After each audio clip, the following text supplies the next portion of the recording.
What's up, everybody, and welcome to a Monday edition of Morning Cuppa Hockey presented by Bet365. Whatever your bet is, it's never ordinary at Bet365. We are also presented by Parasso, the most complete choice for shaving and beard care, made in Italy since 1948. Parasso has been a staple of Italian culture and barbershops globally for 4 generations, so get 15% off at Parasso-USA.com with our promo code Hockey15 in all caps, Hockey15. That's Colby Cohen. I'm Johnny Lazarus. We got Bruce Boudreau coming on the show at 10 o'clock today, so we're going a full hour, just Colby and I. Maybe there will be a surprise guest thrown in the middle, maybe not. Colby's done some outreach here this morning to try and get maybe 1 or 2 people to hop in if they are available this morning, but we won't rely on those people. So we'll go to the chat. We'll hear from you. We got a lot of topics to talk about. The Avalanche make a statement win. Crosby passes Lemieux for all-time points for the Pittsburgh Penguins. Jack Hughes is back and scores in the first 10 minutes. And the Rangers can't win a back-to-back game. Other than that, off the top of my head, I don't really know what else there is to get into. The Maple Leafs lose again, and there's a shitstorm going on in Toronto media. Surprise, surprise. What's going on with you this morning, Kobe? That was a little bit of a rant for me there. I think everybody is expecting to see Craig Berube lose his job here in the next couple of days, huh? I think that's kind of the flavor of the hour within the NHL, and I got a little bit of a different viewpoint on it, to be honest. And fire the players. I'm not going back to fire the players. We already had that viewpoint. Although that should be a merch shirt, fire the players with like the Leafs writing. Well, you know what made me think of that, Johnny? In Europe, when you play, like, teams will literally fire players. They actually do that when you're playing in Europe. You hear of guys getting fired, and they're just like, "Okay, you're gone. Here's your buyout clause. Like, see you later." Mm-hmm. So that's kind of what made me think of that. My voice is a little it's a little hoarse this morning. We get the bugs going around right now. So yeah. And I had some disagreements with some linesmen this weekend. So I had to raise my voice quite a few times. And man, I'll tell you, like, I never really thought about it like this. And the refs, we have some refs in our league that they're guys like in their 30s, their late 20s, maybe like early 30s, and they do a pretty good job. Like, I'll be honest, there's only one most nights. They do 1 ref and 2 linesmen. I give the refs credit. I think they actually call a pretty solid game more times than not. But man, the linesmen in our league, they get under my skin because they miss so many offsides. And so many icings. And it just, in my opinion, it really hurts the integrity of the game when they don't call off sides. The most basic job for a linesman is the lines. I mean, we had an incident this weekend where one of our top players got a 5-minute major in a game misconduct about 2-3 minutes into the game on Friday night, Johnny, for a slew foot that the linesman called, and they gave him a game like it was. I didn't even know a linesman could do that. Game misconduct, everything. He was supposed to be suspended the next game. Then the supervisor took a look at it and was like, "There's no slew foot here." And I told the linesman to just worry about calling the lines. Sorry about that. Merry Christmas. So that was pretty frustrating to have a guy who, and then the very next shift, they had one of their best scoring chances of the game, right? And it was a 1.5 foot offsides. A 1.5 foot offsides. So I'm freaking out at the linesman. Like, you could call a 5-minute major, tell the ref something happened behind the play, but you can't call offside. That's why my voice is pretty shitty today, Johnny. I definitely had some stern conversations with some linesmen this weekend. Had some choice things to say to some linesmen.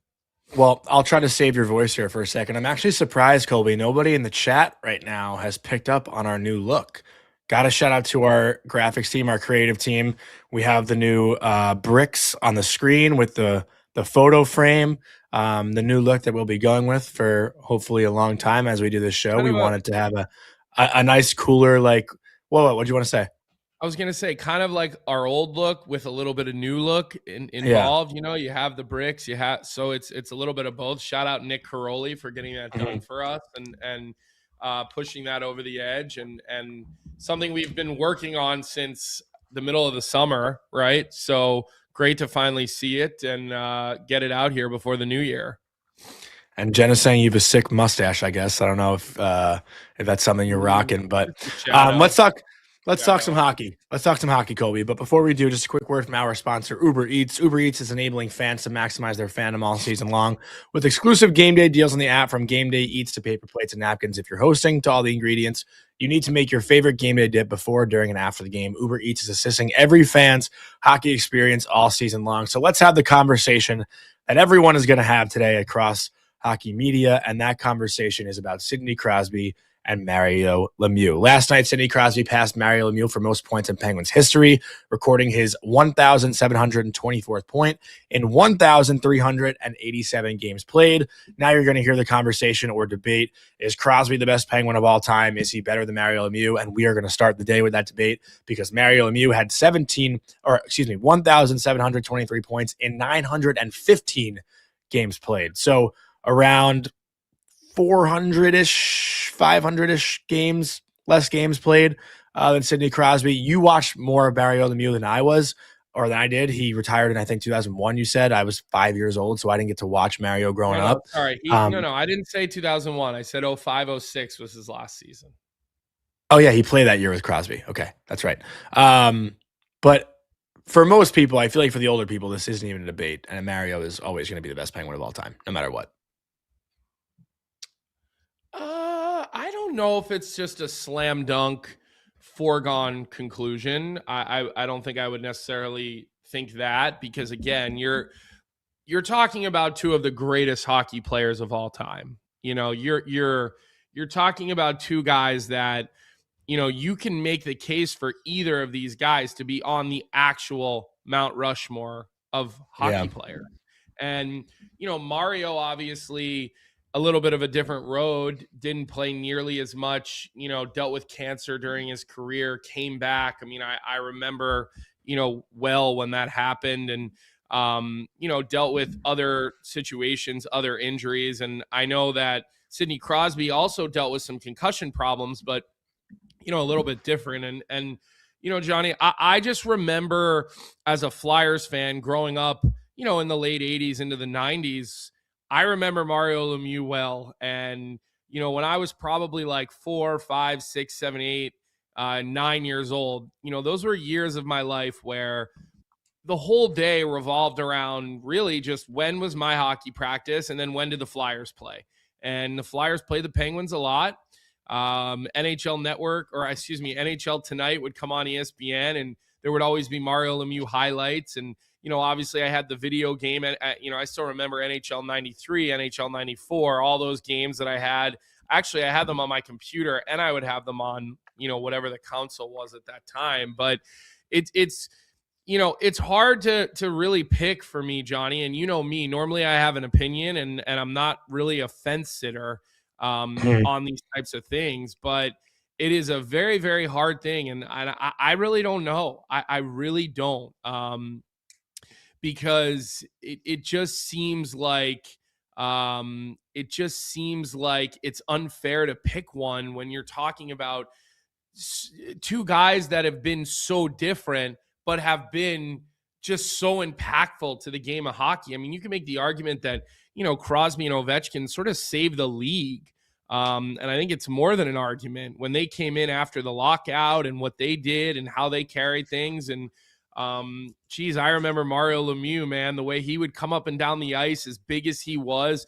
That's one thing that, you know, like Johnny, you probably don't realize, like, how tall do you think Mario Lemieux was? Like, do you have any idea? He was like 6'5", isn't he? Yeah, exactly. he's like 6'5". He was a big man, and he had this big long reach, and he could skate like the wind. I mean, he'd get up and down the ice, but he'd get his hands so far off of his body that even when you came to make contact with him, he could just kind of leave the puck out on his hip, and he could you know, get his arms off of his body and you know, find his way. So we've got someone in the chat, actually a name that I don't necessarily recognize a little bit, Zinov08.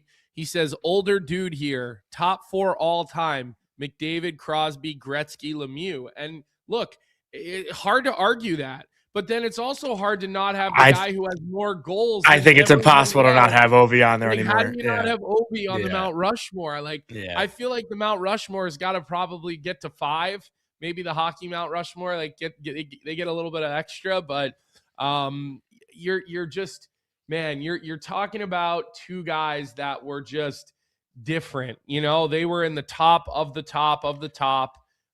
They were captains. They were, you know, medal winners, cup winners, franchise saviors. You know, it really is hard to make your argument for either player. And I shouldn't say it's hard to make the argument, Johnny, but it's hard to argue against the other one. Like, you can argue for your pick, but how do you argue against either of those two guys? Well, and that's the difficult part. For me, I still think the most impressive thing with Crosby, and what, you know, is a record that I can't imagine will ever be beaten ever, is the fact that he has 20 straight seasons of over a point per game. And he's basically in his 21st right now where he's going to do it. I think he's got 37 points in 35 games right now at 39 years old. Like, the guy has 20 goals in 35 games this year. He's 39. It's insane what he's been able to do in his old age. He's got 3 straight 90-plus point seasons at 35 plus. Like, who does that? You know, and I think what Crosby's been able to do in his later years is what makes the argument the argument. Like, Sidney Crosby has not slowed down at all. And then, honestly, we were looking at it this morning. Like, Mario's playoff numbers are obviously insane, but so are Sid's. Mario Lemieux had 172 points and I believe 107 playoff games. Let me just double check. I'm looking at Mario's stats right now. So yeah, Mario Lemieux, 76 goals, 96 assists, 172 points in 107 playoff games. Sidney Crosby, 71 goals, 130 assists, 201 points in 180 playoff games. Like, Crosby's right up there in every category. And that's why this is like a real conversation. It's just, you know, one guy was more available. I don't know how. Yeah, I guess, and that should be a part of it. We're talking about, Lemieux, who had sort of degenerative back issues, and obviously the cancer, which is not something I don't think anybody takes lightly. But the reality is he only played 915 regular games. Lemieux, he didn't even get the silver stick. And I want to just hit this comment in the chat from Brandon Whitley. And I'm just curious, Brandon, you can respond hopefully and clarify a little, but he says Mario is Lindros with better numbers. And I like, as someone who grew up, definitely I remember Lindros. I mean, geez, I remember Lindros so well. I never missed a damn game when he was a Philadelphia Flyer because he was, him and Leclerc were my favorite players. But was Mario as physical as Lindros? I mean, when I think about Lindros, I remember a guy who was a lot more physical. And I know Mario wasn't soft by any means, and he obviously was a beast. But, Lindros just was like, I feel like Mario was smoother than Lindros, and maybe silkier even would be the word to use, where Lindros obviously had skill and, oozing out of him, but was just a lot more physical and in the way that he went about his business. And I mean, obviously Lindros ran into the concussion problems and had the the issues that he had, with the head injuries. But that would be where I would, I would push back on that a little bit. And then, we've got Lepanto in our chat who's saying you've got to divide the argument between greatest talent and greatest career.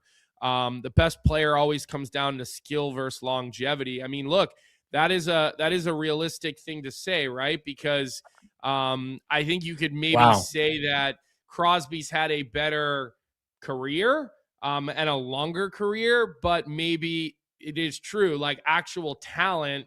I mean, the skill set on Lemieux, but even as I'm saying that, like, how can you ever say somebody's more talented than Sidney Crosby? Like, this is such a difficult conversation, really. Is there anyone in? I mean, the poll right now has 78 votes, and it's literally 50-50. Like Is it? that's I'm not pretty looking. insane. I don't. I'm not That's looking at why it. Yeah. that's why this is a great argument. But also, you talk about skill with Mario, but like, was there anyone better at protecting the puck below the offensive goal line than Sidney Crosby, or is there anyone better than Sidney Crosby? Maybe Mario Lemieux. Maybe I, him. but Yeah, on his I mean, Johnny, like you said, you didn't really watch him. yeah, I'm telling you, man, this guy was, I mean, he was like this big gazelle, but he was like a thoroughbred, the way that he could get up and down the ice, like he was these big, long strides, and he'd have the puck out in front of him, Johnny, and like, remember, technology not as good, right? Like he was playing with wooden sticks most of his career, and you know, guys like that back in those days, those guys were smoking cigarettes between periods. And I'm not even saying Mario was. I'm just saying like such a different time, such a different era. But he protected the puck down low pretty well. Not a lot of guys could get the puck off Mario Lemieux. Not many people at all. I just want to address a comment. NVSBLTY says, "What's the point of saying one is better than the other?" It's just like it's a typical like bar talk question, right? Like, who's the best Penguin of all time? Listen, it's just if you're talking about the Mount Rushmore of hockey, there can only be 4. So someone has to be better. Someone's got to be better than the other. I mean, that's just listen. Okay, the Mount Rushmore. We know Gretzky's on it. That's a given, right? The next question becomes, is Ovechkin on it because he's got more goals than everybody else in a sport? He has to be. Yeah, he has to be. He has to be. Okay. So if you have Gretzky and you have Ovi, who are the next 2 guys to go on there? And that's where the question arises. You know, I mean, how many? Yeah. Sidney Crosby has how many Stanley Cups? 3. Okay, so like he's been this. I mean, he's almost a fairy tale, Sidney Crosby. You know what I mean? Like his longevity, his points, his leadership, I mean, so you're probably putting Crosby on there. And then you're like, are you leaving Gordie Howe off? Are you leaving Bobby Orr off? Like, is Mario on there? It's really, really, really tough for me not to have Mario Lemieux on there. I'll be honest with you, Johnny. As a kid, I was more of a Mario Lemieux fan than a Wayne Gretzky fan. And I think part of that was I just saw Lemieux more because he was a Penguin, which was, you know, in the same state, obviously across the way, but the Flyers and the Penguins just always seem to be facing off, right? And it's not like we had ESPN Plus back then and we could just bounce around from game to game. You'd watch what was on Comcast Sportsnet or whatever was on your local sports channel. And so I just I'm partial to Mario Lemieux, even though I've got to see the impact at a much older age and understand what Sidney Crosby's meant to the NHL more than Mario Lemieux. But man, do you ever watch highlights of Lemieux, Johnny? Have you ever gone on YouTube and watched his highlights? I haven't gone down a rabbit hole. No, to be honest, no, I've not. But I want to say one more thing that maybe like one thing that could maybe solidify the Mount Rushmore talk for Crosby. And again, like this is just us. Like we don't have these conversations a lot. These are fun to have, like with your buddies, kind of shooting the shit. And we figured today was a day where we could have this conversation. But if Crosby does, and Bucci said this on our show, if Crosby does get to 2,000 points and becomes the second ever player to get 2,000 points, you got to make him a lock. And longevity should be a part of it, Definitely. right? You know, like he's 200 plus points away. One of the crazier stats, actually, like that I'm looking at now, like that all these guys have over Crosby and Ovechkin. Sidney Crosby in his career only has 4 shorthanded goals. Ovi only has 5, but like Gretzky had 73. Messier had 63. Like Joe Sakic had 32. Ray Bourque 16. I would be curious to see like a more of a total number of shorthanded goals. As far as Lemieux had 49. Was there a lot more shorthanded goals in the 80s, in the 90s? Even, yeah. I would think there was probably a lot more. Wait, you know who's in the top? Let's see, 1, 2, 3, 4, 5, 6, 7, 8. You know who's 8th all time in shorthanded goals? Brad Marchand, 36. There you go. That's kind of wild. Yeah. Yeah, there you go. All right. Well, we've had this conversation. We've had this debate. I still don't think there's like you said, Kobe, I don't think there's like a wrong answer. If you ask this generation, who do you think of when you think Pittsburgh Penguins?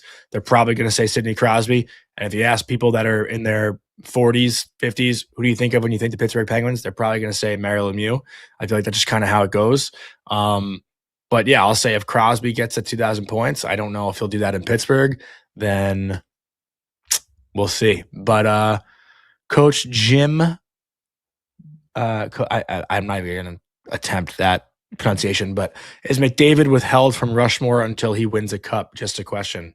I feel like you have to be. You have to be. Yeah, 100. Yeah. I mean, that's a great 100%. I currently do not have McDavid on my Mount Rushmore, but he will be by the end of his career. And it's not a talent thing because we've never seen a talent like him.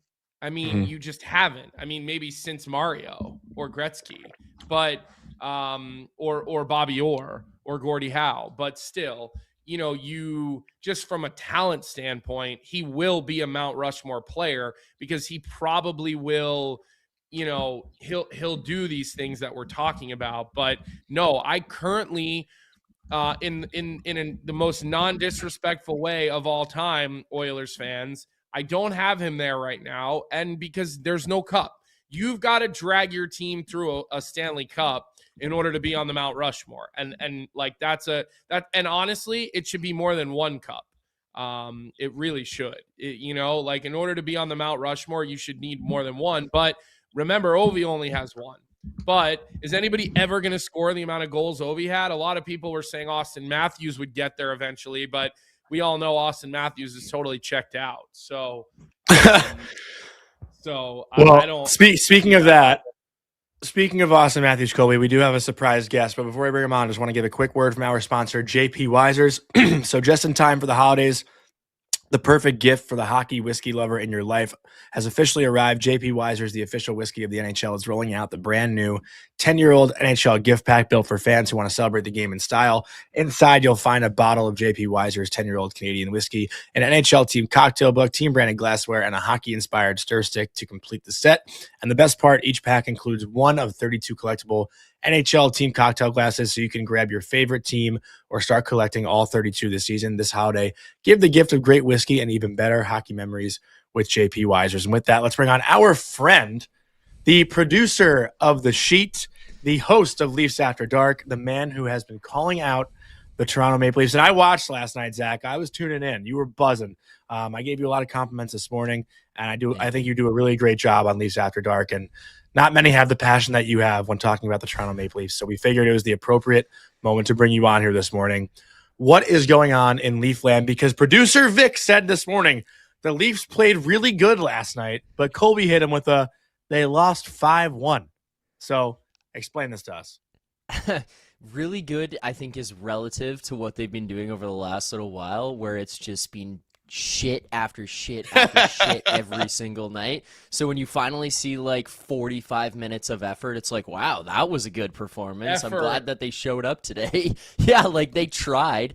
In the first period, I was watching Nylander like attempt to retrieve pucks, and I was like, well, I guess they maybe care today. But after about 40, 45, and then Dallas started to take over, it was like, well, white flag, let's get out of here. I hope Chiefs not our coach by Monday afternoon, because Dallas kind of started to take over in the third period a little bit, got ahead, and that was it. Like, they just waved the white flag like they did on Saturday against Nashville, on Thursday against Washington.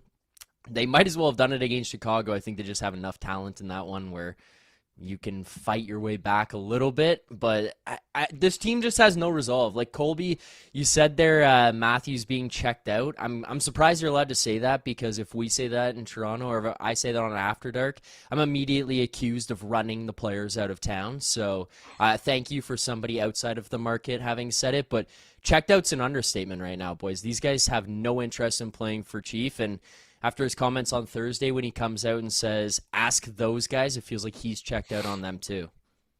You know what? When you make $13.2 million and the great citizens of What's the arena called these days? Scotiabank, right? Scotiabank, yeah. Yeah, I'm still living in the old days, but I mean, those are the people that pay for that $13.2 million. So I don't think it's too much to ask for more than effort. Like, effort is, sorry, that doesn't give you a passing grade just because you had effort. When you make $13 million and $11.5 million between the two of those, execution is, that's the bar. It's not effort. Effort is a given. Effort is just walking through the doors, and you're supposed to give your effort. Now you make 13 million and 11.5 million because you're supposed to execute, and you're supposed to drag your team into the winning column more times than not, Zach. And yeah. I get it. Everybody, they look checked out. I heard what Rosie said. He talked about, because he played for Berube, and he talked about what Berube is like, and thinking, yeah, they are going to fire Berube, but he didn't necessarily agree with it or think that it was necessarily the right move. And where I'm going with this here, Zach, why is the spotlight not on the general manager? Because I look at this roster and they're strapped. They have no assets. They are slow. They mismanaged the Mitch Marner situation. And I know that wasn't a situation that he created, but he had time to work with that situation. He let it go to the 11th inning. Yeah, I guess he did like a small salvage on it by getting something in return on that sign and trade. But like, if we knew 6 months prior that Mitch Marner was going to Vegas and he went to Vegas, how did they let it get to that point and get little to nothing in return? The team is slow as all hell, right? They completely changed their identity in Toronto, yet nobody remembered to tell the big dogs that they were doing that. And clearly there's been no buy-in to this new, let's get physical, let's get tough. But wait, we don't have any defensemen that can fucking break the puck out, that can get up and down the ice, that can bring a guy to us and move it. You don't have a number one defenseman. You don't have a number two defenseman. Yeah, Morgan Riley's a second pair guy, right? He's probably closer to a 4, maybe even a 5 on a really good team at this part of his career. Why is nobody talking about Brad Treliving's job? I mean, let's just read some of the key moves that he's made in free agency. Max Domi, Tyler Bertuzzi, Tanev, Stolars, Ryan Reeves, John Klingberg, Lyubushkin, Edmondson, Connor Timmins. Like, are we talking about the Toronto Maple Leafs here? Like, what the? Zach. Yeah. I think you just found a new After Dark guest. I know, no kidding. Well, I mean, I'll start on the Marner thing because I think that there's at least a little bit of leeway that can be given to Treliving on that one. He got handed that Marner contract and situation right before he went to his no move, no trade. I'm not absolving him of the issue because if you want to move a guy, you can move a guy. Like, you can find a way to get the guy out. Let's just call it what it is. There's players in the NHL who get traded with those all the time, whether it's a no move, no trade, partials, any of that. So he could have found a way, but in terms of having the freedom to be able to do it, that was a tough situation where I'll at least give him that out. Now, you brought up the fact that we knew he was going to Vegas. We heard this guy was fucking talking to players at the All-Star game about housing situations in Vegas, or the Four Nations, about what it was like to go and live there and where to live and what houses are best and what neighborhoods to move to. Are you fucking kidding me? At what point are you not calling Vegas and being like, we know this guy's coming there. What is it going to take? How can we facilitate a move to you? Or if it's going to some other team and saying, hey, maybe is it you that he wants to come to? Is he willing to go here? Or working with him every day to say, what team is it that you want to go to? Because credit to Treliving, he tried to move him for Mikko Rantanen. We know that that's out there. There was a deal on the table. I don't know how close it would have been, but Marner says no. But boys, like, if somebody, where I'll give Marner the out on this one is, like, if somebody comes to you last minute, a week before the deadline, I believe it was, or around then, and says, hey, you want to move to Carolina? you're probably not that likely to jump on it right away. Like, you're probably not that likely to be like, yeah, this is awesome. I'd love to go there and just uproot my life like that. If the conversation comes to you ahead of time and you've had this discourse, you've looked at what teams you could go to, yeah, you're probably much more likely to go. So that's where, like, this whole thing just becomes sickening, where it's like, how was everyone involved from start to finish so negligent about the situation? Yeah. How does everybody involved just look at this and be like, nah, we'll figure it out down the road, or we'll try to get this done, and then you let this get to a point where you're attempting to basically blackmail the Vegas Golden Knights and be like, well, we knew he was coming there, so give us something. Yeah. Great. Yeah. And that's no disrespect to Nick Waugh. He's a good piece, a good guy to get back. Yeah. But when you look at Mitch Marner, Nick Waugh, what the fuck are we doing? Yeah. Like, I mean, we're not on the same planet in a transaction like that. And I know Vic remembers this, because Vic doesn't forget when it comes to Toronto Maple Leafs. But Frank and I argued on this show 3 years ago. 3 years ago. We started this show January 1. You know, this is our second full season, but 2024. Third season, right? One of the first big arguments Frank and I ever had on Morning Cuppa Hockey was over Mitch Marner. And I said, what are you waiting for? Okay? This shit is going to be a problem. This is not an easy transaction. Start now. Don't wait. And Frank was like, nope, this will be no big deal. You know, we argued about it on this show, okay? And it turned out to be a major disaster. And you just can't let a player of that magnitude walk out the door without some big future pack, even if they got a bunch of futures, Zach, right? Maybe you got a first-round pick and a good prospect that you could have used to help your window. Or maybe a cheap, you would have got a player who would be cheap labor and who would be, helping your team. All these teams right now, you see with these players, these young guys, the life that these young guys are bringing in, these top prospects all across the National Hockey League.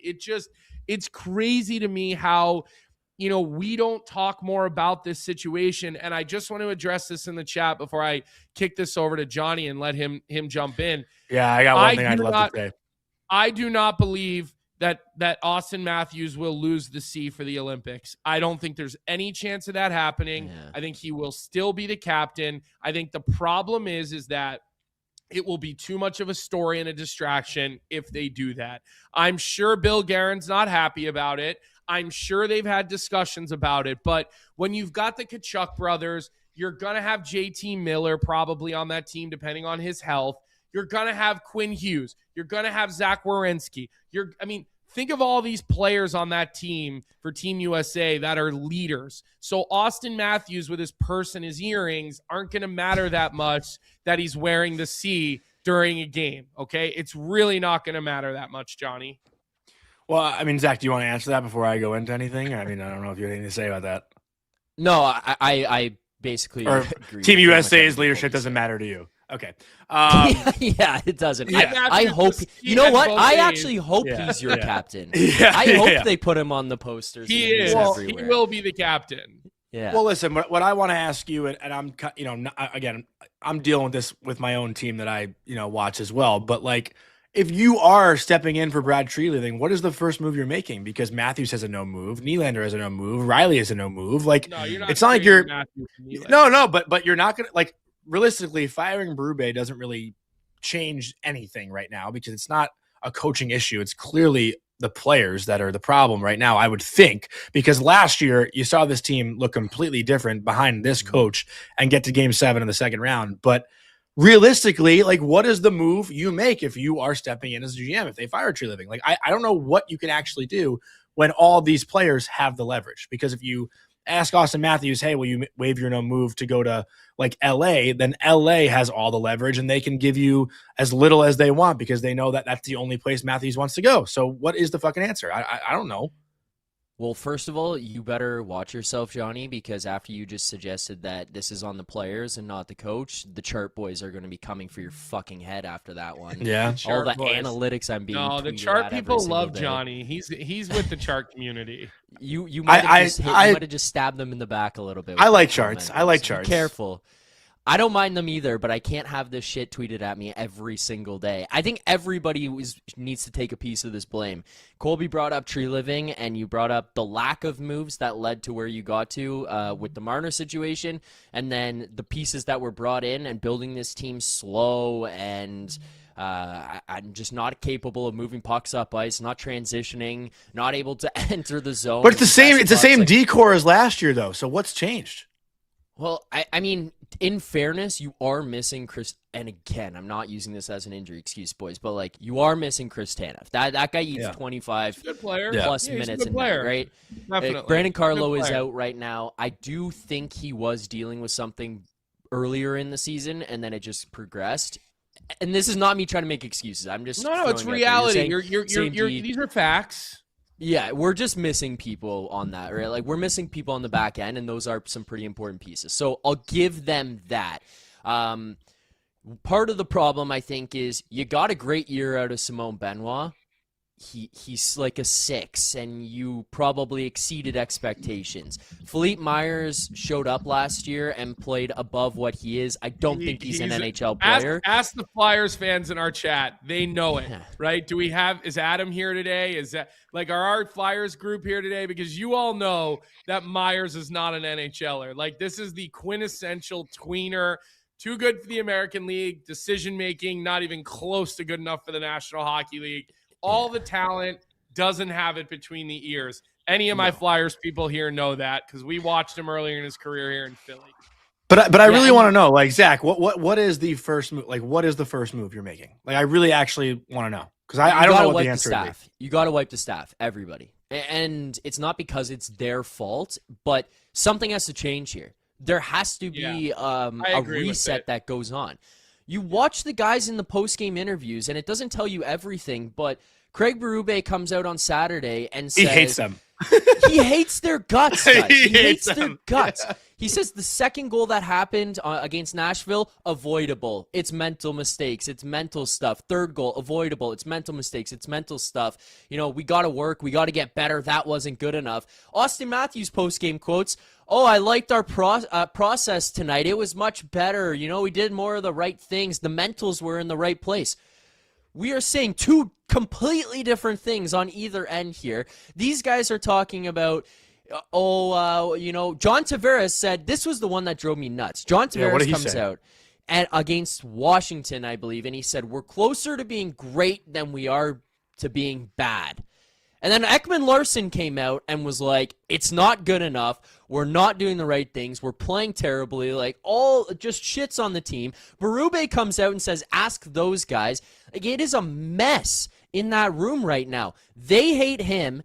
Berube hates their guts, and rightfully so. I couldn't imagine going out there and trying everything I could, kicking garbage cans, holding their hands, giving them all the power play time, giving them minutes on the first lines, and saying, go do this, and then trying, you know, okay, now I have to be stern. Now I have to rip them apart, and just nothing happening. Like, okay, sure, maybe the system's not that great, but they have quit. They quit. Yeah. They make $13 million, $11 million. They quit. Like, that's infuriating. Okay, it has to start with the staff. I always sorry, this is such good stuff. I'm sorry. I always say that a coach can probably make your team anywhere from 25 to like maybe 40% better, maybe, like the really, really good coaches. John Calipari said this like 15 years ago. I heard him say it on ESPN radio. I used to listen to a lot of ESPN radio when I was playing in Europe because it was like my only, like, they'd be talking about college basketball or college football. I don't even like college basketball or football yet. It felt like home, right? And he said, really good coach, 25 to like maybe 40% better, but you can make your team 80% worse as well. And I remember David Quinn. I remember Jack Parker.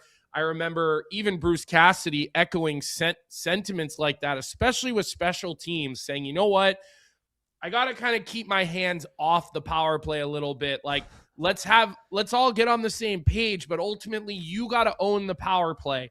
That's sort of the tactic that I take even with my junior team. And again, not apples to apples. There's not $13 million players or whatever, but when the guys want to try something, or one guy says, you know what, can I go to the flank? He wants to go to the bumper. I say, no problem. We can try that. Like, you guys got to feel like you own the power play, not me, right? And so we're talking all about the staff right now. Clearly, there needs to be a change. A few weeks ago, I said, fire the players. It's not the coach's fault. Now you got no choice. You have no choice, okay? I think the general manager should be fired, personally, because I'd like to see the new general manager make this hire, because Tree Living, again, like you fell and hit your face with the moves and the hire. But if he does get to make this hire, we've got a gentleman coming on our show in 20 minutes named Bruce Boudreau. Is that the guy you want? Who do you want in Toronto? Is it Pete DeBoer? Is it Bruce Boudreau? Is it Mike Havland, the associate coach in Columbus? Who do you want? You need an alpha male, right? Yeah, well, I mean, I don't know. Colby, maybe you can answer this. Do you think the Toronto Maple Leafs are a desirable destination for Pete DeBoer? I don't think so. Not at all. Not one bit. I don't think so. Like, yes, I do. Yes, I do. I do. You think so? I do. I'll tell you why. And because just the same reason I think the New York Rangers will always be a destination. The same reason I think when you're a coach and you're a competitor and you're Pete DeBoer, you think Pete DeBoer is fucking scared of any situation? He's been fired. He's been fired. It's not about being scared. It's about the headache. More, okay? And when you're a competitor, you look at that situation and you go, I've got one of the greatest goal scorers that plays in the National Hockey League who is underperforming the shit out of his season, but boy, I can maybe get him back to that level. I got William Nylander who can sleepwalk for 57 minutes and be first star of any game if he feels like it. Okay, so that's where I would say the Toronto Maple Leafs would be a very, very desirable job for a guy like Pete DeBoer. You know the other reason? Money talks, boys. And the Toronto Maple Leafs got more of it than you could ever need for multiple lifetimes. So I will just sit here and say that I think for any big name coach that can pick their situation, the Toronto Maple Leafs would be very attractive. That is one area where, like, Pete DeBoer is a competitive motherfucker. We had him on this show. We've seen what he's like. That is a highly competitive, high stress, high pressure situation. And people like that want to go right into the lion's den. So I do believe if you want Pete DeBoer, you can make that happen. So I may be living in fantasy land, but like 1-1 for me is Pete DeBoer. 1-1 to Toronto is Pete DeBoer. That's not part fantasy of it is. Land. I don't think that's fantasy. I mean, it's realistic. Yeah. Well, I just mean fantasy land because I still am of the opinion that he might look at these guys and think about what Johnny said with the headache and say, yeah, keep me the fuck away, and maybe a spot opens up in Winnipeg or coaches something, don't and maybe think that team's way. Closer. But coaches don't think that way, in my opinion. Not those guys. I don't believe that. Fair. But so what I would say, like, with the approach, and I'm not the best X's and O's guy in the world. I could tell you what's going on and what's working and what's not. But in terms of coming in and running a system, I'm not going to be the guy who's going to say, hey, this is what's going to work best for the Leafs. But obviously right now, this team cannot keep the puck.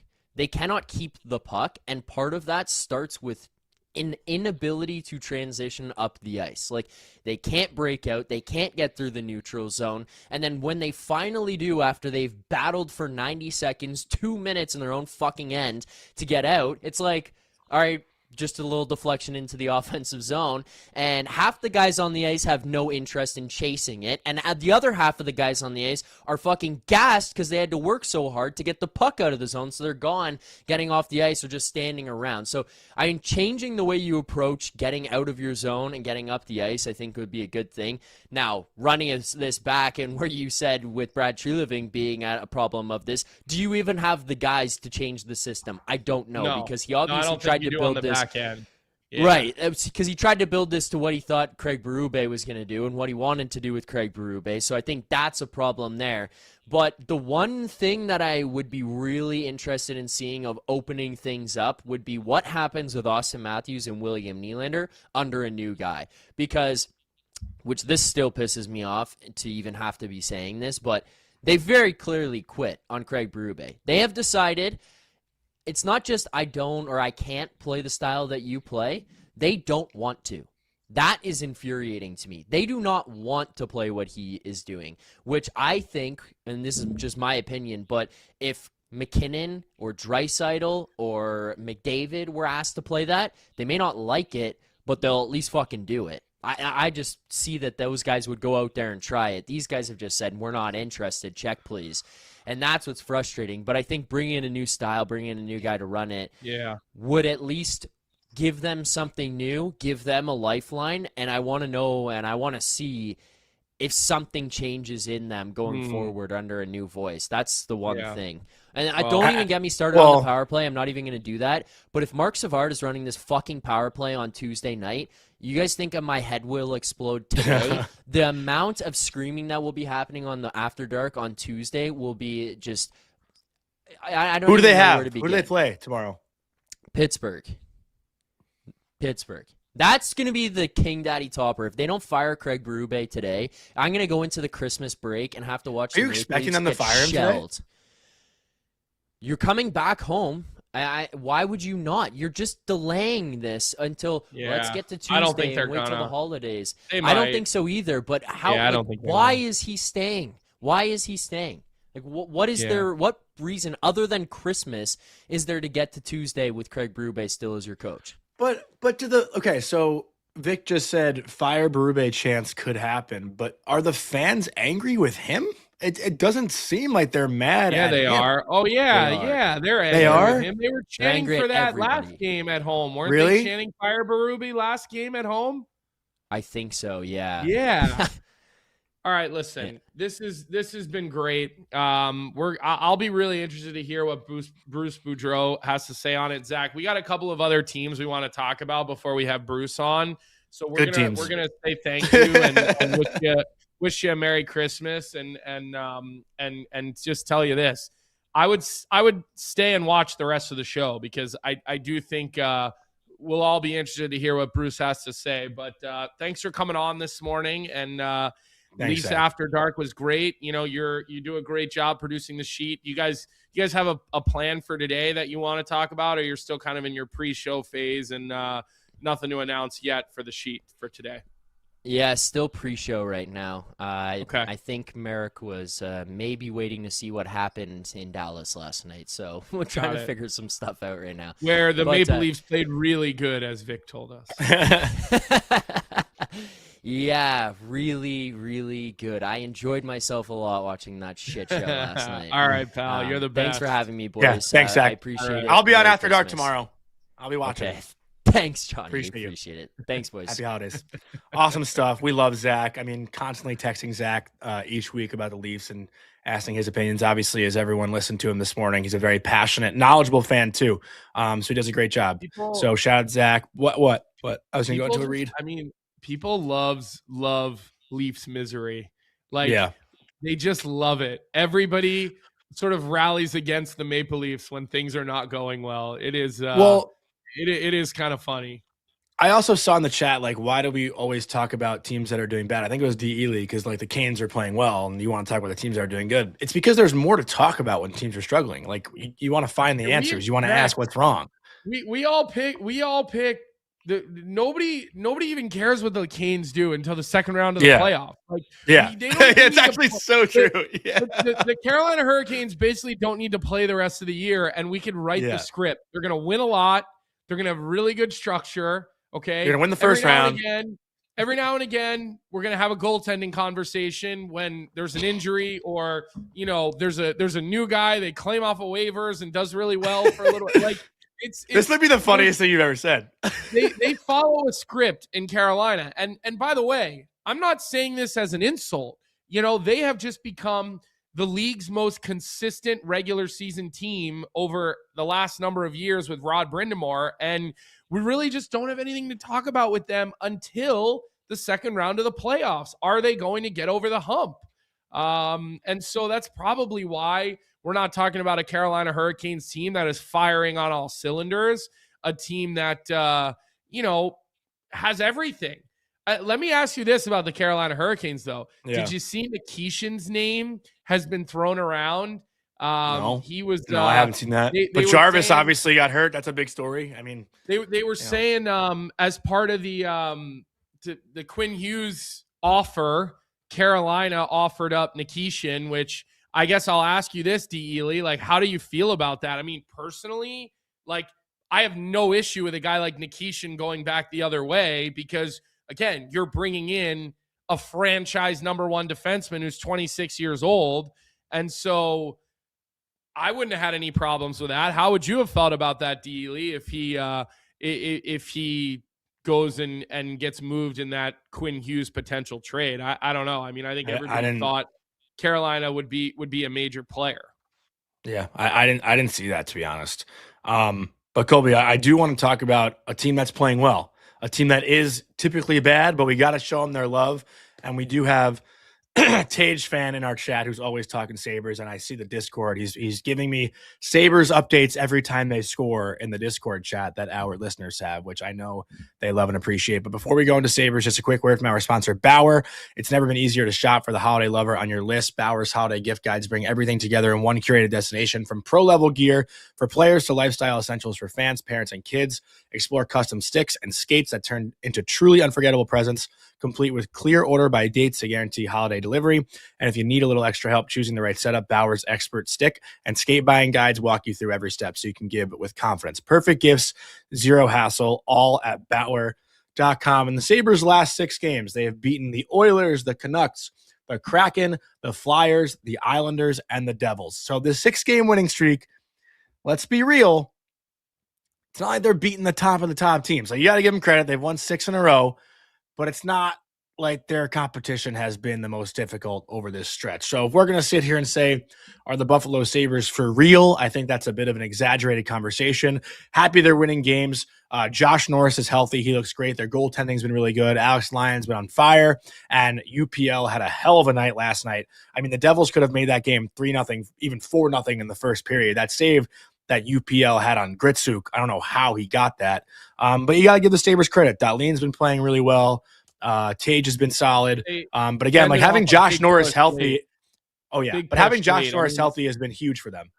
I thought the Devils were – I only watched the last, 6 minutes of that game. You know, I kind of flipped – I was watching the Edmonton. There was a lot of games on last night. Yeah. Look at this save, though. Around a little bit. How did he get that?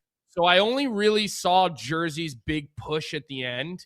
And look, you got to find a way to withstand that because in a game like that, with all the offense that Jersey has, you're going to be back on your heels. You're going to, need to come up with some saves. You're going to need to come up with some defensive plays. But just generally speaking, I only watched, like I said, 6 minutes of that game at the end. And, and I'm not going to pretend I had a good pulse on it whatsoever because it was such a small window of the game because, like I said, I was a lot more dialed on the Edmonton Vegas game last night. Yeah. I mean, I thought Dahlin was unreal in the game last night. But again, the Devils, I think, almost beat themselves. It was the second goal. I think Brennan Dillon, made a play at the blue line where he went for a hit, and that led to a 2-on-1. And Zach Benson had a really nice goal. He won 5-hole on Jake Allen, who I believe was in goal last night. But listen, the Sabres, good for them. They fired Kevin Adams. They brought in Jarmo Kekäläinen. They're trying to do things the right way now. They've won 3 straight games since that change. Well, good for them. Good for them. Bergevin comes in. Flynn comes in, he brings him over, which is, what these guys do. I mean, look, now you have Jarmo Kekäläinen and Mark Bergevin. I mean, these are 2 competent general managers now. I don't know anything about Josh Flynn or what his work is like behind the scenes, but the other 2, the GM and the associate GM, not the assistant GM, he's the associate GM in Mark Bergevin. Those are real executives. Big dogs. Those are guys that command respect. They're guys that are hooked up around the league. There's a number of reasons why you would feel a little bit of optimism, right? Like these guys know how to handle difficult situations, players. They've been up against it in markets where maybe they weren't. Columbus was never a free agent destination, right? Obviously, Johnny Gaudreau made a huge decision to go there because I think Columbus should be more of a destination for players because everybody who plays there just loves it. But I would say with the leadership change, this would give you reason to feel optimism in Buffalo right now because there are some hard things coming up with Alex Tuch, with his contract, right? Like you need somebody who you can trust making the decisions about which way you're going to go with Alex Tuch because that is going to have a monumental effect on your team moving forward, whether you're keeping him, what does the cap look like, whether you're moving him, when do you move him? Do you wait? Do you get it done early and try to get a big package? Do you get a sign and trade situation where you get a massive package? So I think having Jarmo Kekäläinen would make me feel a lot better if I was a Buffalo Sabres fan because, again, he's a competent manager. He has a good reputation. And with that, Colby, like with the Tuch situation, like he's been very vocal about wanting like more than Kempe. I think he said he wants like that $10.5, $11 million. And if you're Buffalo, I think I read that Kevin Adams didn't want to pay him that. Maybe the chat can correct me, but I think I read that. I saw that too. But the one thing I'm always careful about, Johnny, when there's an outgoing employee that's been fired, when things start to leak out about that person, I'm always a little hesitant to buy that stuff unless we hear it directly from them because you just never know who's leaking that type of information. So all I would say about that is like just take everything with a grain of salt that you now hear Kevin Adams wanted to do this or wanted to do that. Like there's no reason to kick the guy while he was down. He didn't do a good job. But now you never know who has an agenda and who's leaking information to make him look bad. And again, maybe it happened, maybe it didn't. But I don't buy that type of stuff, Johnny, because I think it's easy to throw people under the bus for things once they no longer work with you. So that's where I think the birds start chirping to the media and you start leaking things into different writers and whatever, people online. So maybe that's true, maybe it's not. I'm just a little hesitant to just eat that up. And one quick thing, Colby, because I think we do have Bruce Boudreau ready here, but I see it in our chat about the Jarvis Rodriguez trip, the play that injured Seth Jarvis. Just want to talk about this quick.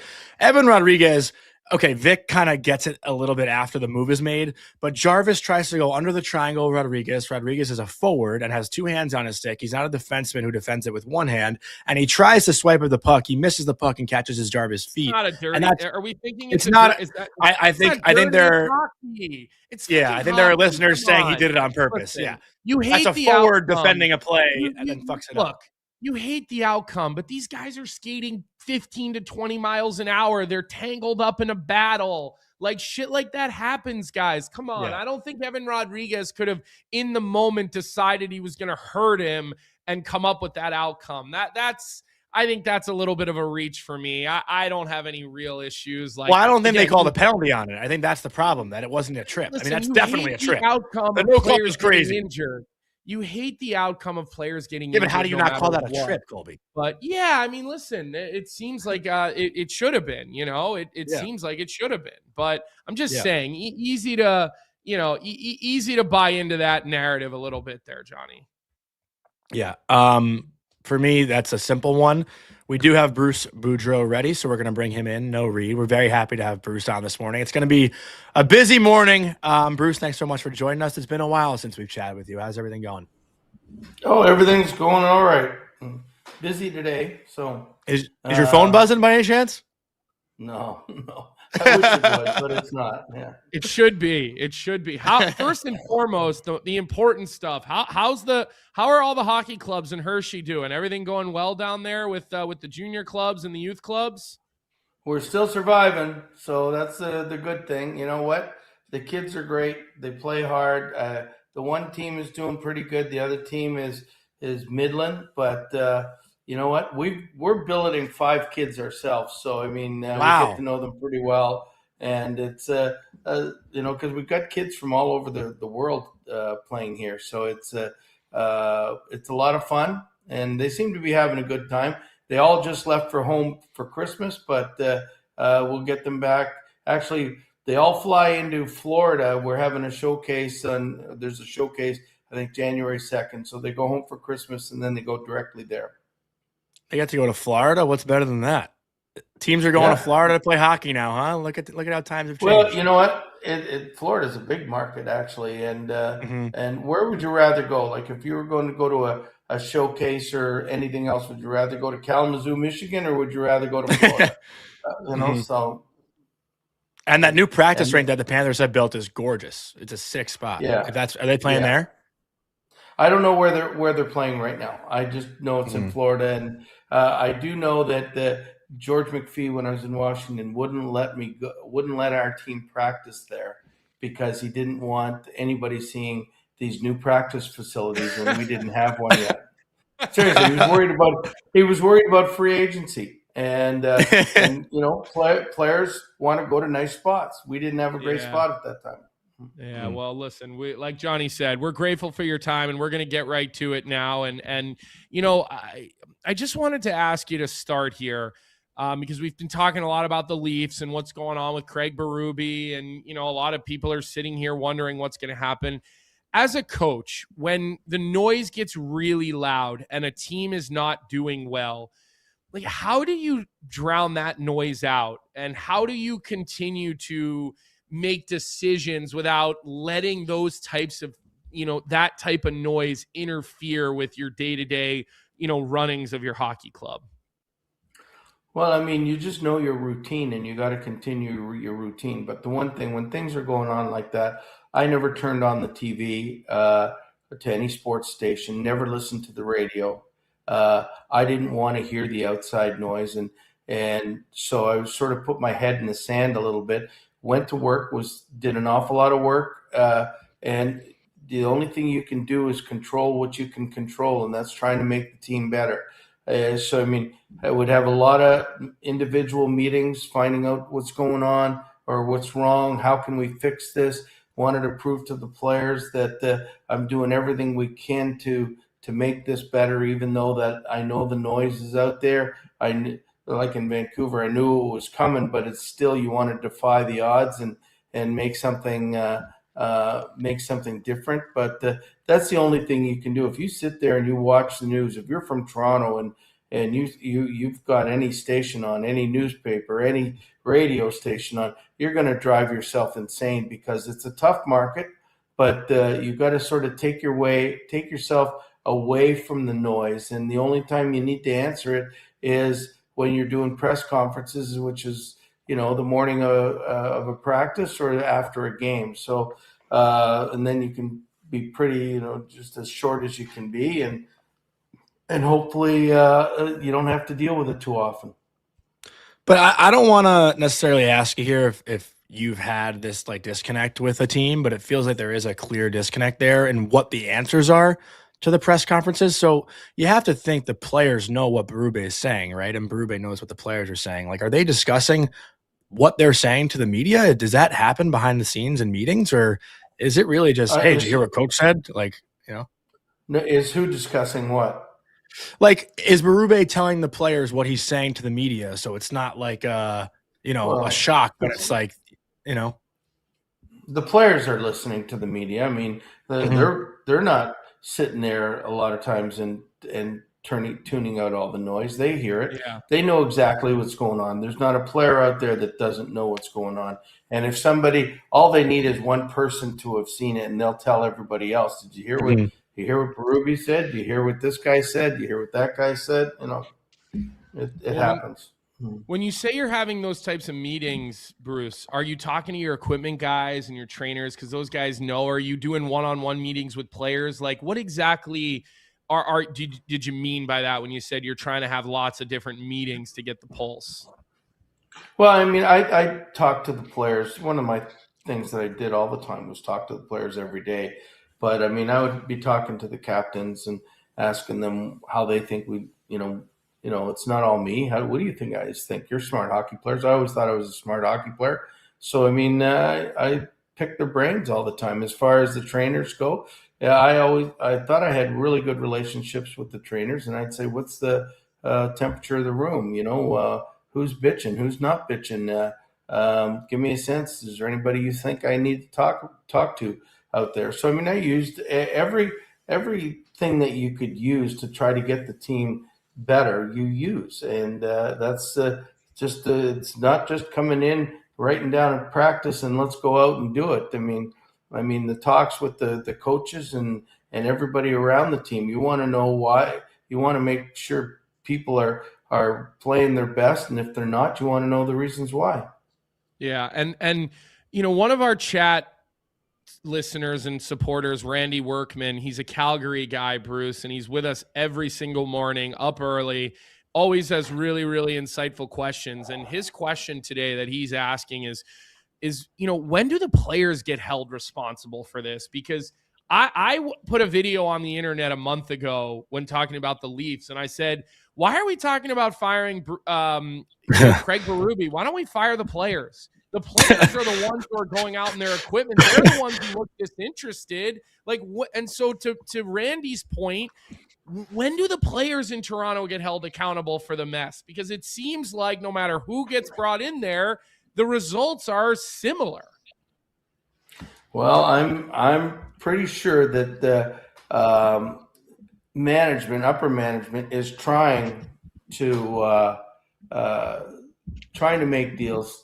It's not easy to do that. They would love to make 23 players accountable if they thought the coach was great, but it's a difficult thing to do. You can't trade all 23 players. Which is why coaches in any sport are the first ones to go. But believe me, if they thought that they could do something and then it would turn the team around, they're doing it. Or they'll try to do it. And to make players accountable, look at how many times that Craig has called out the Leaf team, and you can only do that so often before it goes in one ear and out the other. At some point, your best players have got to be your best players. They just got to be your best players, because if they're not your best players, then bad things happen. And that's what the Leafs are involved right now. Their best players aren't being their best players. Yeah, we could talk about the Leafs for hours, Bruce, but I do want to shift gears a little bit, and I want to give you a hypothetical situation and ask how you'd handle it if that's an okay game to play here. Is that cool? Well, we'll see, right? Okay. So here's the situation. Let's say you're the head coach of an NHL team that's been struggling to win in a back-to-back situation, and they got some guys who are sick, and their captain's out, and their best defenseman's out.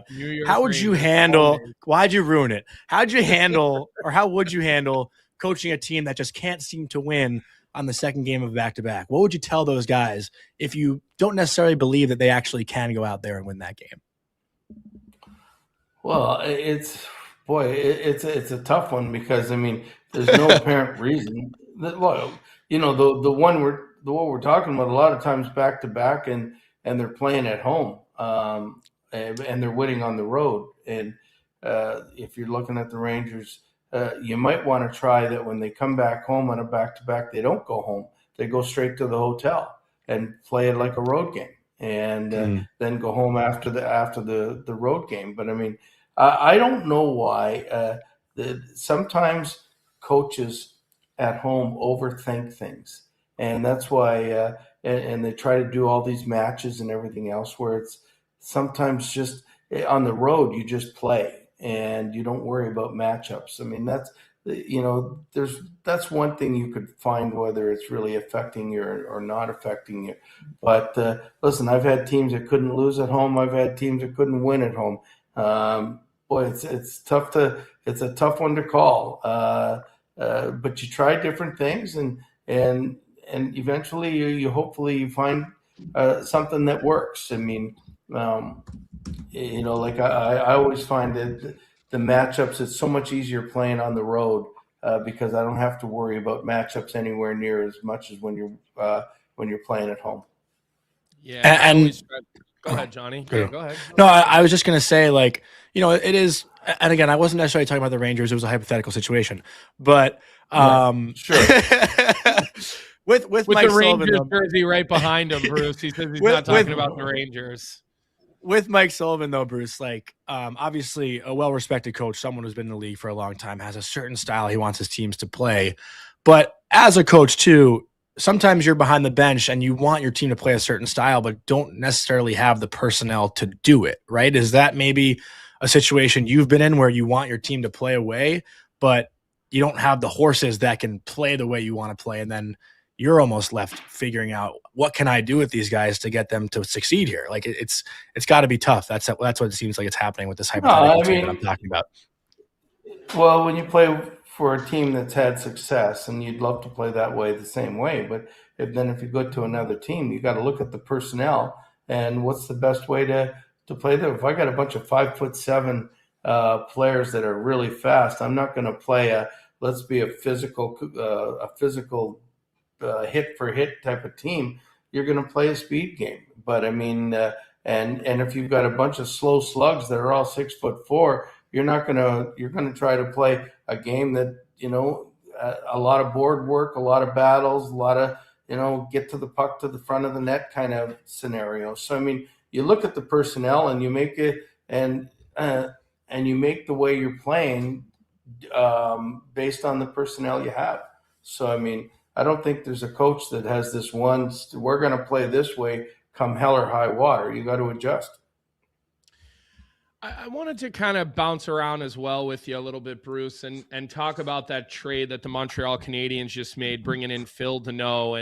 And you look at the return for him. It was only a second-round pick, and I know that his game has slipped a little bit, but I feel like with Deneau, there was enough of a body of work of really high-level, dependable 200-foot center, chipping in offensively, type of a situation. But as a coach, you get a player who was able to perform at a certain level that had been underperforming now for a decent amount of time in his old scenario. When he first comes to you, how do you manage a situation of trying to get that guy back to the top of his game? Is it just being super positive with him? Is it acknowledging the dip in his game? Like, how would you attack a situation like a Phil Deneau coming to your team, midway through?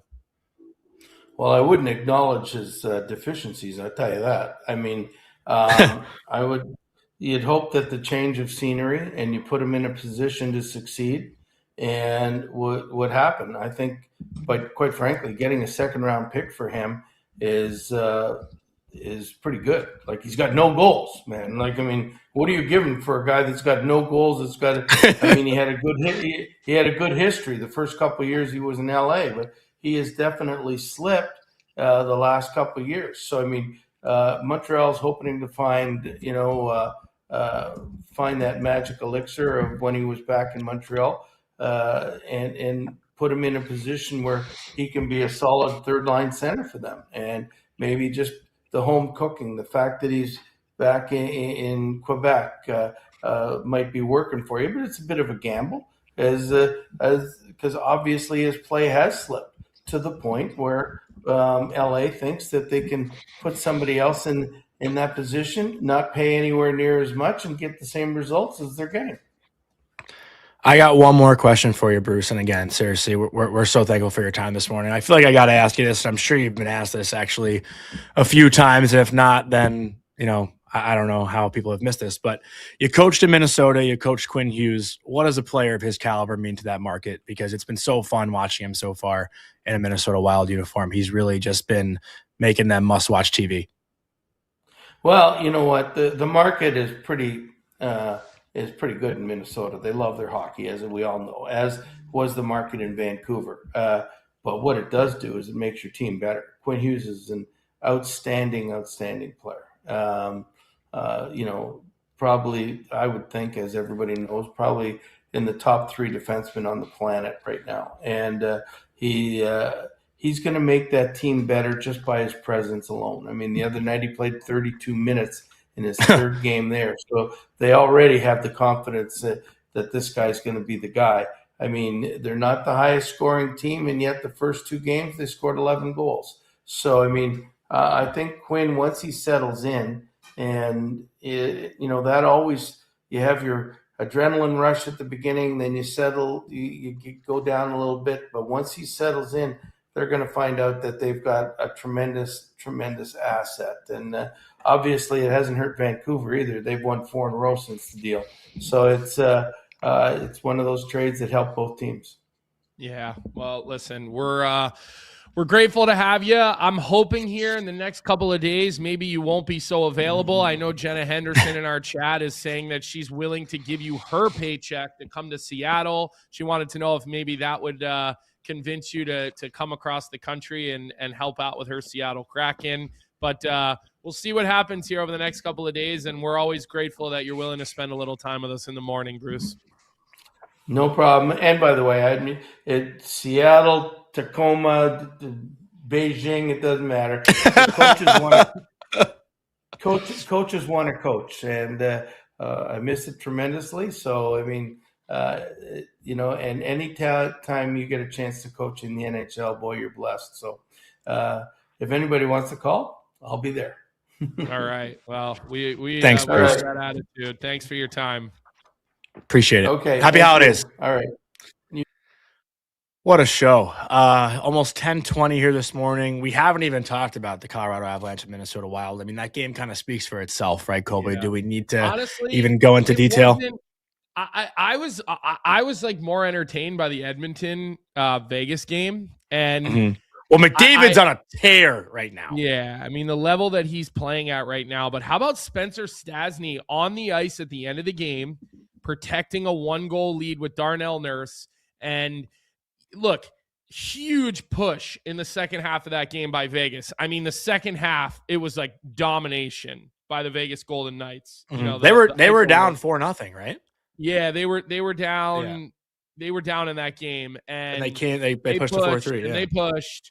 But a couple of big defensive plays at the end of that game, bend but not break. Stastny made a great read on a seam pass. Darnell Nurse made another good read on a seam pass.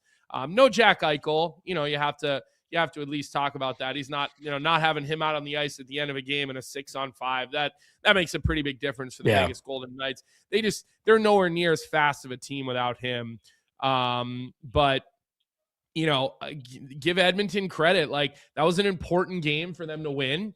And even though that game tightened up, it certainly is important to be able to weather those moments late in a hockey game and see what you have in a guy like Spencer Stastny. Now, look, I will caution people from not overreacting from his first couple of games, but he certainly looks like an upgrade as a piece of their back end.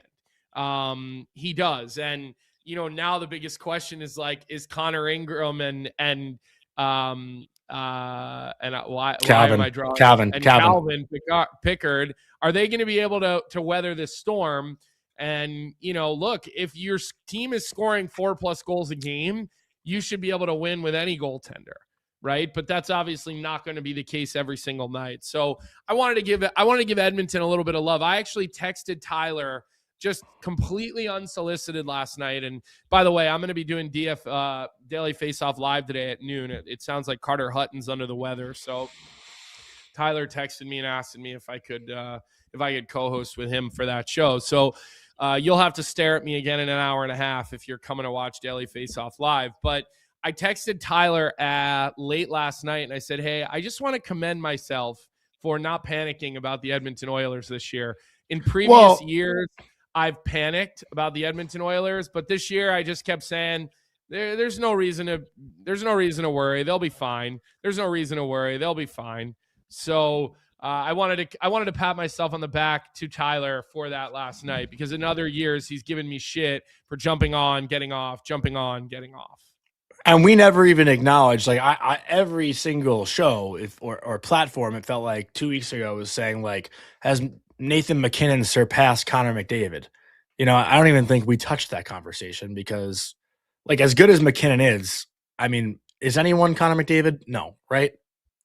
I think we touched the conversation, but I don't think we did. Yeah, we did because there was a video about it, and we asked James Duthie. Oh, we about asked it. We asked Duthie because they talked about it on, we addressed it, but I don't think any of us were willing to get on that bandwagon at this point. So, listen, it's Edmonton's. They're Edmonton. They flip their switch like no one else can, and no one else does. But are they getting through Colorado this year? But it's such a gauntlet between Colorado. I mean, maybe by the time Edmonton would have to play Colorado, maybe Colorado will be a little bit beat up by that time, right? I mean, definitely an easier road through the Pacific than it is through the Central. Although I think the Ducks are going to have to learn how to win. I don't think they're going to be a super successful playoff team this season. Maybe next season. Maybe I'm wrong, but those guys are obviously very inexperienced. Although they do have. I don't know. Who have had some and they got Gudas on the back end. Granlund has had some playoff success. But has Gudas really had a lot of long playoff runs? I mean, he's not a guy I'd want to play in the playoffs. No, I get it, but I'm just saying. He was on the Panthers. He was on the Panthers. Yeah, he was, but he got traded before their Cup teams, remember? He was in the final against Vegas. I don't believe Gudas has won a Cup. So he didn't win it, but he was in the final against Vegas. Okay. So they played against they made the finals the year before. Three straight finals. Yeah. Yeah. Okay, you're right. Yeah. So it's an easier road though through the Pacific than it is the Central. I don't think there's much of an argument to be made there. So no. What do we got planned for tomorrow, Johnny? Do we have anything special tomorrow? We don't know yet, right? We're still waiting potentially. I think we're trying to load up on guests for tomorrow because it is our last show of the week tomorrow. We won't be doing a show on Christmas Eve or Christmas, so we want to try to touch on as many teams around the league as we can. So we're going to try to get, maybe 3, 4, 5 guests. I think right now we have 2 that are locked in. So we're still working on that, but we want to have like an hour and a half show. Who do we have that's locked in? I think Jackie Redmond and Marco D'Amico. Marco covers the Montreal Canadiens. I don't think I don't think we have Jackie locked in yet. That's not locked. I don't think we've locked in a time with her yet. So I think we're still trying to work through that. But yeah, I think we were hoping to hear from a couple of different people to see, where they feel like their teams are at. And I think that's obviously part of the plan for tomorrow. I mean, I think getting Montreal in here, what are they talking about with Deneau? What are the thoughts on goaltending? Do they think Fowler's ready to continue to stay and play? I guess we'll see. But how about that moment though? Shutout Saturday night at the Bell Center for Jacob Fowler. Yeah, unreal stuff. Yeah, that was sick. I've seen some cool goalie moments. I was on the call for the game when Flower had his 500th win? Did he get 500? No, 300. 400 maybe. Marc-Andre Fleury total wins.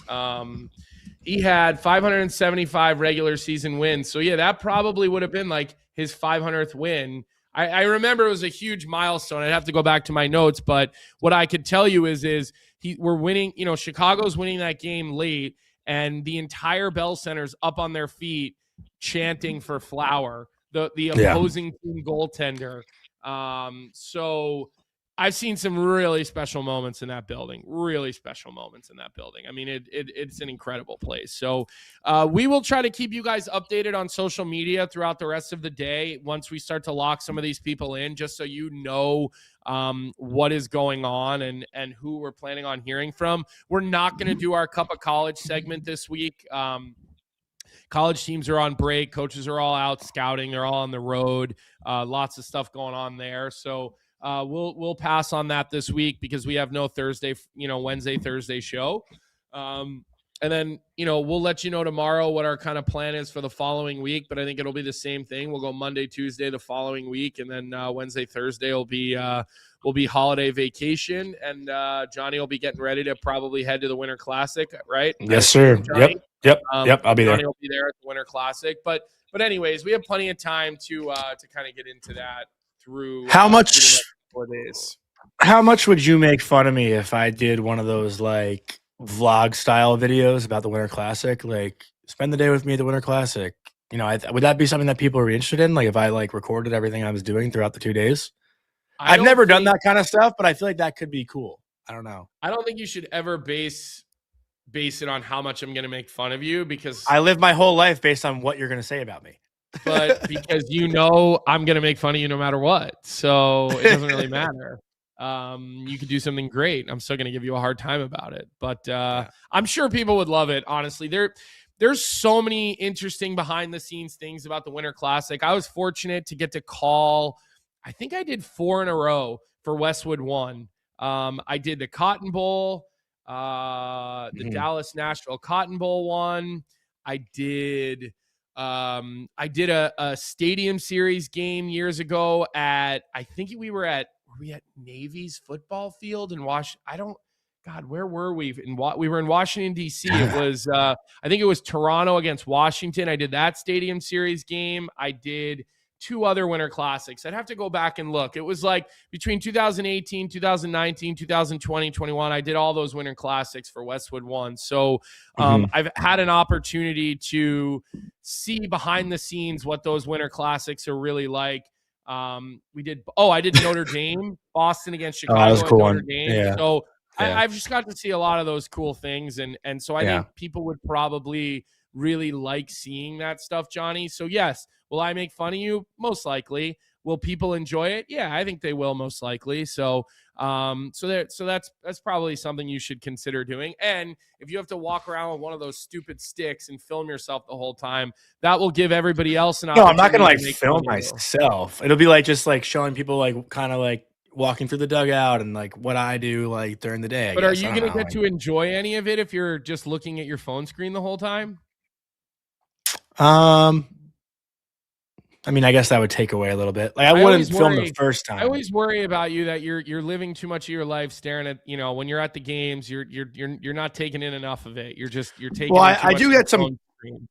I do get some cool videos. Like I got a sick video of the shootout against Philly on Saturday. Like I was right above the net where the Rangers shot in the shootout. That was pretty cool. Or are you actually watching it through your phone, or are you watching? No. I'm watching the ice and I'm watching on the ice and following with my phone.